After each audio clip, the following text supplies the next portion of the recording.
Ndabasuhuje abavandimwe ni kuri Merance TV Show abakunzi b'ijambo ry'Imana mwese umwami Imana bishimire.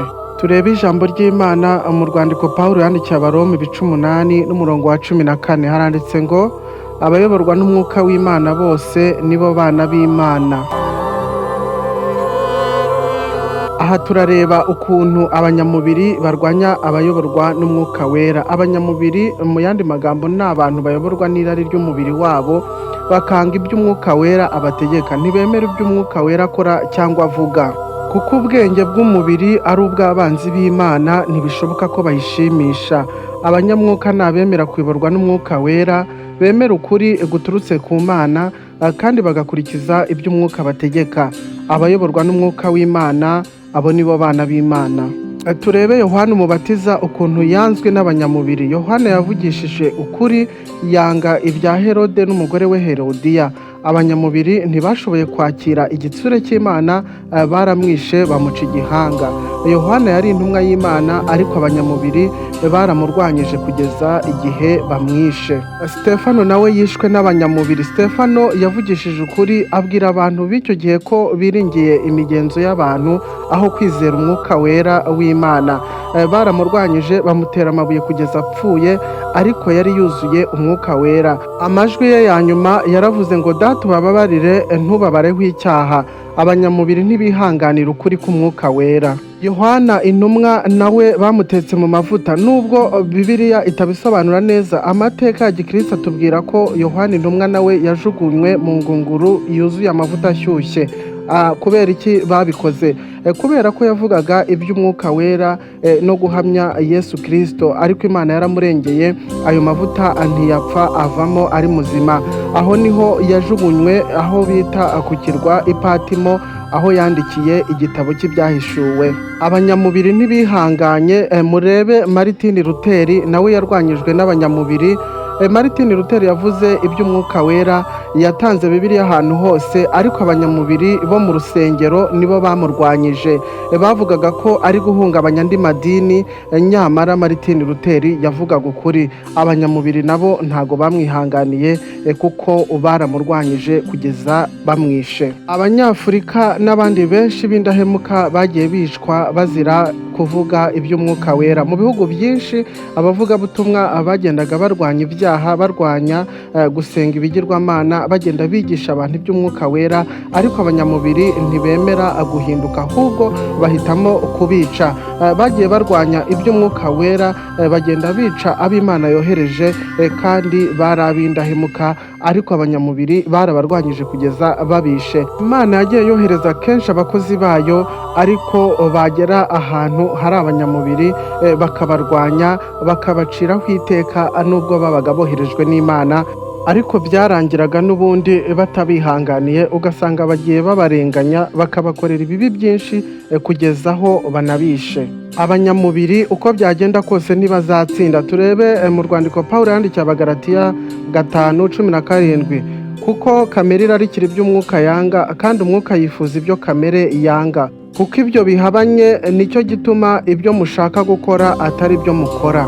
Umubiri urwanya umwuka. Muri iki gihe hari abantu banenga ukuri kw'Imana, bifuza gusa inyungu zabo, ntibumvira umwuka, ariko umwuka w'Imana arakora kandi abamwumvira azabahagararaho. Uwiteka ntazihanganira abanyamubiri. Imana irihorera ariko ntihorana uburakari nk'uko abantu bahora babyibwira. Imana ni umucamanza utabera, ni umucamanza ukiranuka, kandi iminsi yose ifuhira abakora ibibi.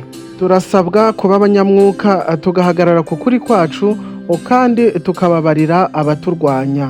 Ahangaha ukwiriye kwiga gutandukanya iby'umwuka wera ndetse n'umubiri, kandi ukemera kuba maso wowe wahisemo gukorera Imana, kandi nanone ukemera kuyoborwa n'umwuka wera nubwo wahura n'ibigeragezo, ariko ukihangana ukaba maso, kandi nanone ukibuka mu bihe byose ko abanyamubiri ushobora guhura nabo, kandi ko batazemera ukuri, ariko Imana izahora iri kumwe nawe niwemera kuyoborwa n'umwuka wera.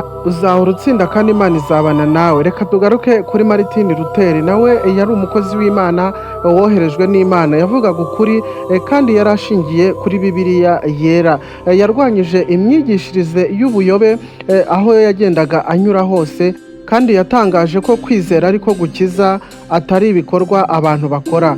Ni ukuvuga ngo uwizeye wese niwe ukizwa kurusha ufite ibikorwa agenda akora ariko mu mutima we hatarimo kwizera.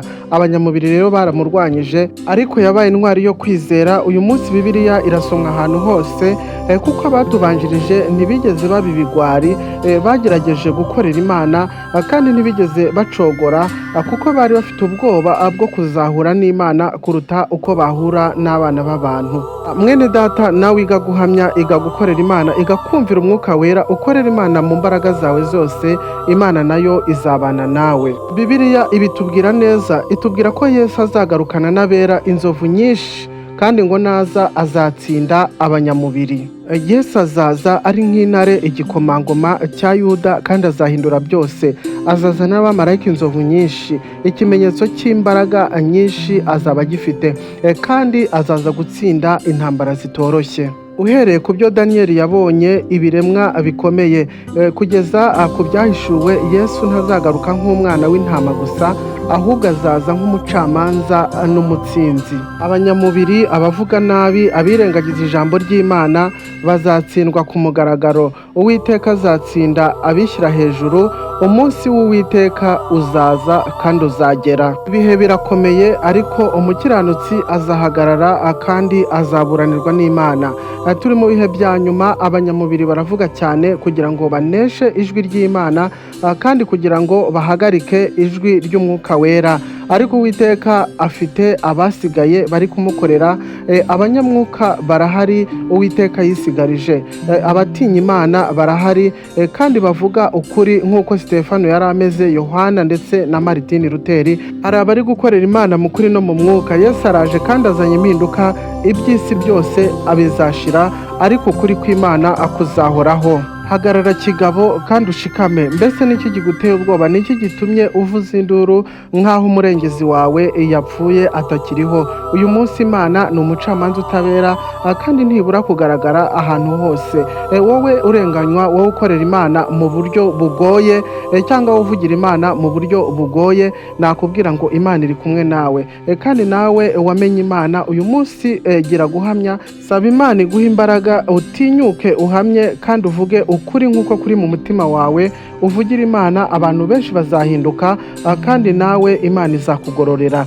Mwene data muvandimwe rero, abatubanjirije bakoze umurimo w'Imana baravunitse, bararenganyijwe, rero natwe turi kugera ikirenge mu cyabo. Soma Bibiliya kandi ukunda ijambo ry'Imana, usaba Imana imbaraga z'Umwuka Wera kugira ngo zikubashishe guhamya. Nugera no mu bihe bikomeye uzabashe guhagarara gitwari, kandi uzahagarare udatsinzwe n'urubanza. Imbere yawe hari ingororano. Mwene data muvandimwe rero, iga gukorera Imana kandi usaba Umwuka Wera, kandi nawe utarabasha gusobanukirwa uburyo umurimo w'Imana ukora, uyu munsi ndaguhamagara kugira ngo uze tubane mu ijambo ry'Imana. Uko buzajya bucya, uko buzajya bwira, uzajya umenya icyo gukora. Gukorera Imana nta gihombo kirimo. Gukorera Imana nasanze byungura, bibamo inyungu nyinshi kurusha uko wowe wabitekereza. Mwene data muvandimwe rero, tsinda isi, tsinda Satani, tsinda umubiri, tsinda ibikurwanya byose, uze dukorera Imana. Ijambo ry'Imana hano ricaho buri munsi, ni ukuri, ngwino dukorera Imana. Kandi hano tuzahakura inshuti, tuzahakura abo dusengera, tuzahakura abahinduka. Abantu benshi bazakizwa kubwira ijambo ry'Imana. Rero ntucikwe kandi usangize abandi iri jambo ry'Imana, ubabwire ko buri munsi hano hanyuraho ijambo ry'Imana, kugira ngo tubane mu ijambo ry'Imana kandi tube benshi. Imana yo mu ijuru izamanuka ibane natwe, kandi izatugirira neza. Rero ntiwihebe, ntiwiganyire, n'ibitarahinduka Imana irabishoboye. Kandi ukorera Imana aho uri, ukorera Imana mu kazi, ukorera Imana aho ugenda, ukorera Imana mu buryo bwawe bwose, mu mirimo yawe yose, kandi nzi ko bizagenda neza. Reka dusenge Imana. Mwami Yesu, duhe kumera nk'intwari zatubanjirije. Twima amatwi abanyamubiri cyangwa se n'abaduca intege. Twumve Umwuka wawe Wera agendagenda muri twebwe. Dutinyure kugukorera, tukube imbere buri munsi uko bwije n'uko bukeye. Ibyo tubisabye twizeye ni mu izina rya Yesu Kristo. amena.